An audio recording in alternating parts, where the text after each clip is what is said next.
بسم اللہ الرحمن الرحیم۔ بالآخر سیونی طاقتیں جو چاہتی تھیں ویسا ہی ہو رہا ہے۔ اس وقت پوری دنیا ایک بڑی جنگ کے دہانے پہ کھڑی ہو گئی ہے۔ خاص طور پہ پورا مشرق وسطیٰ جنگ کے شعلوں کی لپیٹ میں ہے۔ روس، چائنا، مسلمان ممالک کے احتجاج کے باوجود اسرائیل کو ناپ پر ٹل ڈالا گیا۔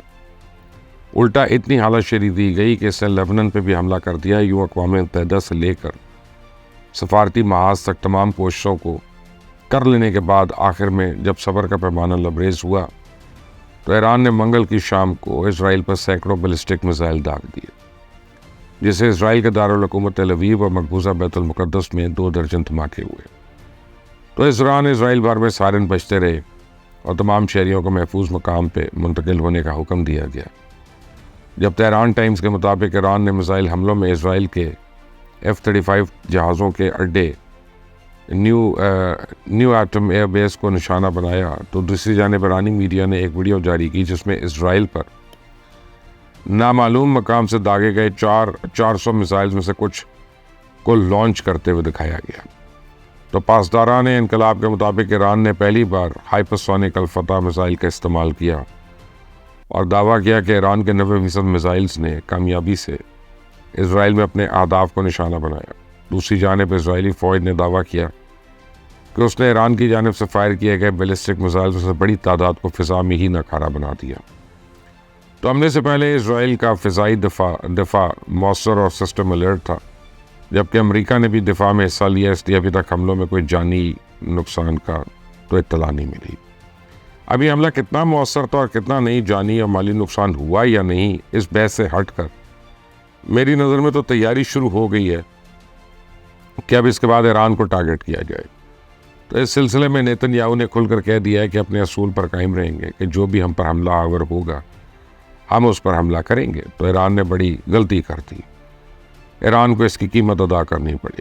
نیتن یاہو نے اسرائیلی ڈیفنس فورسز اور شہریوں کو حملے کی ناکامی پہ مبارکباد پیش کی، جبکہ ایرانی حملہ ناکام کرنے میں مدد کرنے پہ امریکہ کا بھی شکریہ ادا کیا۔ اس سے پہلے اسرائیلی وزیر اعظم نیتن یاہو نے حسن نصر اللہ کی موت کو تاریخی موڑ قرار دیتے ہوئے کہا تھا کہ حسن نصر اللہ کا قتل خطے میں طاقت کا توازن بدلنے کے لیے ضروری تھا، اور ایرانی حملے پر سابق اسرائیلی وزیر اعظم نفتالی بینٹ نے کہا ہے کہ پہلی مرتبہ بڑا موقع ہاتھ لگا ہے، ایران پر حملہ کر دینا چاہیے، ہم اس موقع کی مدد سے مشرق وسطیٰ کا چہرہ اپنے حق میں بدل سکتے ہیں۔ اب اس صورتحال میں امریکہ کیسے پیچھے رہ سکتا تھا، جبکہ امریکی صدر جو بائیڈن نے بھی کھل کر کہہ دیا ہے کہ ایران نے اسرائیل پر براہ راست حملہ کر کے بڑی غلطی کی ہے۔ ایران جواب کے لیے تیار ہے، اسرائیلی دفاع کے لیے ہر قدم اٹھانے کو تیار ہیں۔ تو ایسا پورے یورپ اور برطانیہ سے بھی اسرائیل کی حمایت میں بیانات آ رہے ہیں، اور ایران کو برائی نمبر 1 کہا جا رہا، بلکہ یوں کہا جائے تو غلط نہیں ہوگا کہ ایران پر مل کر حملہ کرنے کے لیے ایک گراؤنڈ تیار کیا جا رہا ہے۔ حالانکہ گزشتہ 1 سال سے اسرائیل ہزاروں معصوموں کی زندگیاں نگل چکا ہے، لیکن ان میں کسی نے اسرائیل کی طرف انگلی تک نہیں اٹھائی ہے۔ تو میرے خیال سے ایران نے بھی اب فیصلہ کر لیا کہ جو ہوگا دیکھا جائے گا، ایک بار تو منہ توڑ جواب دیا جائے۔ پھر مجھے حیرانی ہوئی ہے ایران کے اس جواب پہ۔ ایرانی رہبر آیت اللہ علی خامنائی نے قرآن کی آیت نصر اللہ من اللہ فتح قریب شیئر کی، جبکہ خامنائی کے بیان کا ایک حصہ عبرانی زبان میں بھی پوسٹ کیا ہے، جس میں کہا گیا ہے کہ صہیونی حکومت کے کمزور اور خستہ حال ڈھانچے پر مزاحمتی محاذ کے حملے شدید تر ہوں گے۔ اور دوسری جانب ایرانی وزیر خارجہ عباس عراقچی نے کہا کہ ہم نے اپنا جوابی حملہ کرنے سے پہلے 2 مہینے تک انتظار کیا کہ شاید غزہ میں جنگ بندی ہو جائے۔ اسرائیل پہ ایران کا حملہ مکمل ہو گیا ہے، تو اسرائیل نے مزید جوابی کارروائی کی تو جواب دیا جائے گا، اور اس سے بھی زیادہ طاقت سے دیا جائے گا۔ جبکہ ایرانی صدر مسعود پیز نے کہا ہے کہ ایرانی حملہ اسرائیلی جارحیت کا رد عمل ہے، جو مجھے سمجھ آ رہی ہے۔ اسرائیل جنگ کا دائرہ کار لیبنان، شام، یمن، عراق اور ایران تک پھیلانا چاہتا ہے۔ آپ دیکھیں اقوام متحدہ کے پلیٹ فارم پہ کھڑے ہو کے اسرائیلی وزیر اعظم نیتن یاہو نے دھمکی دی تھی کہ ایران میں کوئی ایسی جگہ نہیں جہاں اسرائیل نہ پہنچ سکے، اور پھر اسرائیل نے ایران میں رجیم چینج کی پیشگی خبر بھی سنائی تھی۔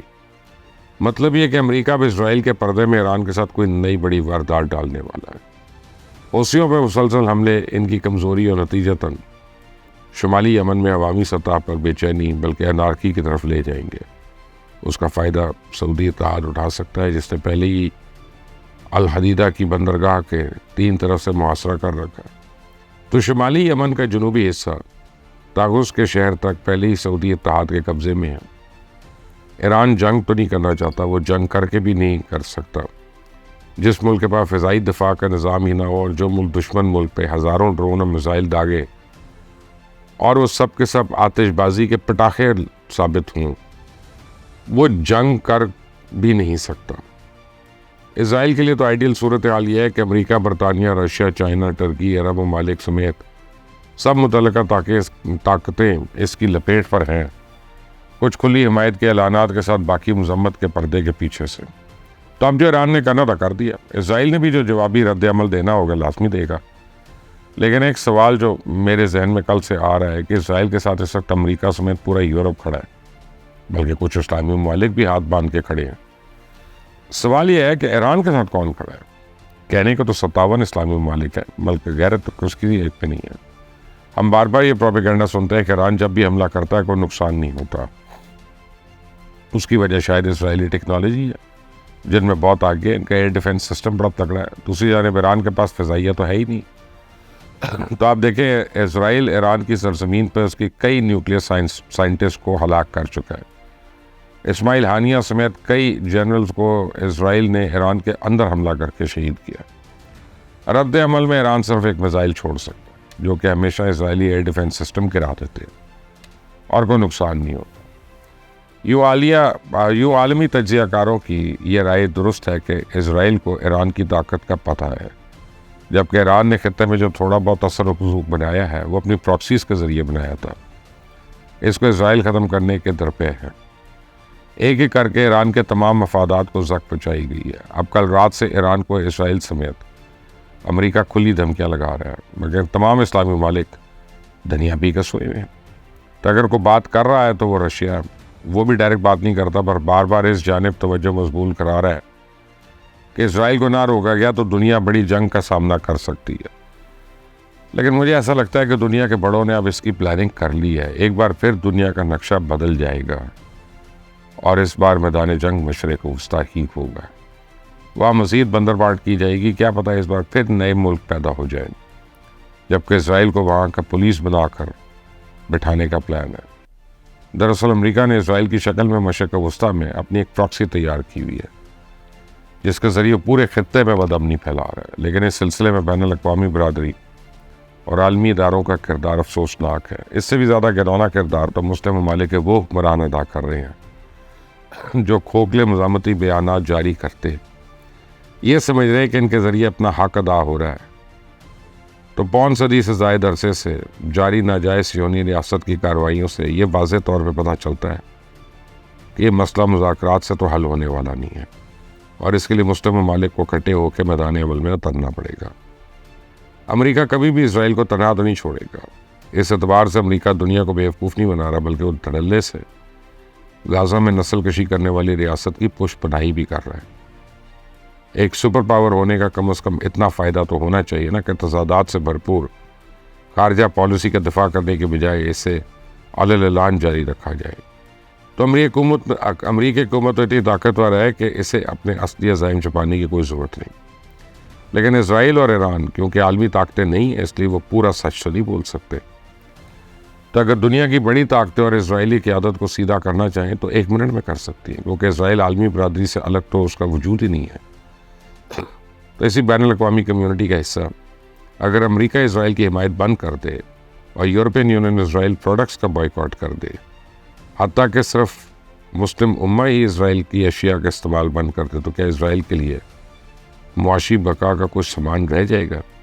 لیکن سب تماشا دیکھ رہے ہیں۔ فلسطینی عوام کی مالی مدد تو کی جا رہی ہے، لیکن سیاسی اور اخلاقی مدد کا کوئی وجود نظر نہیں آتا، کیونکہ امریکہ، برطانیہ اور دیگر مغربی ممالک اسرائیل کو اسلحہ اور گولہ بارود مہیا کر کے صاف انداز میں یہ پیغام دے رہے ہیں کہ وہ اسرائیل کے ساتھ ہر ممکن تعاون کر رہے ہیں۔ تو صورتحال میں مسلم ممالک کا خاموش تماشائی بنے رہنا ایک جرم ہے۔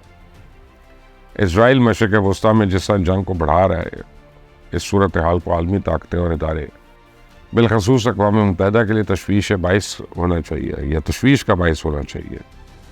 تو اس معاملے میں عالمی طاقتوں کو خاموش رہنا اسرائیل کو کرۂ ارض کی تباہی کے لیے دعوت دینے کے مترادف ہے۔ تو اس سلسلے میں اقوام متحدہ کا کردار ابھی تک تو مایوس کن ہے۔ مسلمانوں کی بقا کے لیے اب مسلم دنیا کو آگے آنا ہوگا۔ اگر اب بھی مسالت کا لبادہ نہ اتارا گیا تو ایک ایک کر کے سب اپنی تباہی کے لیے تیار ہو جائیں، کیونکہ الحادی طاقتیں مسلمانوں کے خلاف متحد ہیں۔ اگر آج ایران کی باری ہے تو اگلی باری سعودی عربیہ، مصر، ترکیہ، پاکستان کی بھی ہو سکتی ہے۔ کوئی حیرانی کی بات نہیں ہے، سوچے گا اس کو۔ اللہ حافظ۔